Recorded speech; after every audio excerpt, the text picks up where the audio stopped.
ఆషాఢ మాసంలో పోనీ అత్తారింటికి వెళ్ళొద్దని ఏదో చెప్పేవారు పూర్వం. దానికి వెనకాల చాలా కారణాలు ఉన్నాయి, కేవలం సెంటిమెంట్ కాదు అది చెప్పరు. ఈ సెంటిమెంట్ చెబుతారు ఎంతసేపు. ఆషాఢ మాసంలో పొలం పనులు జరుగుతూ ఉంటాయి బాగా.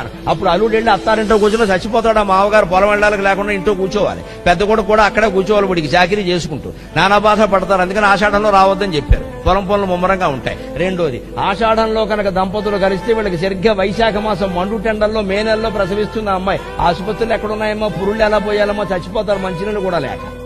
ఇన్ని రకాల దృష్టిలో పెట్టుకుని ఆషాఢంలో కొత్త దంపతులు కలవద్దు అన్నారు. దాని రహస్యం అది, సాంస్కృతికమైన ఆచారం.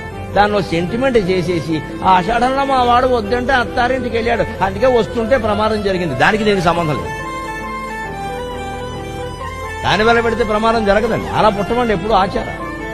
అందుకని ఆషాఢ మాసంలో పోనీ అత్తారిల్లంటే అర్థం చేసుకోవచ్చు. మొన్న ఎవరో నాకు ఫోన్ చేసి, ఏమంటే మా పిల్లాడికి అక్షరాభ్యాసం చేద్దాం అనుకుంటున్నా, ఇప్పుడు చేయించాను అడిగాడు. ఆషాఢానికి అక్షరాభ్యాసానికి సంబంధం ఏంటి? పైగా ఆషాఢంలో జూన్ జూలైలో అక్షరాభ్యాసం చేయకపోతే డిసెంబర్లో చేస్తారా?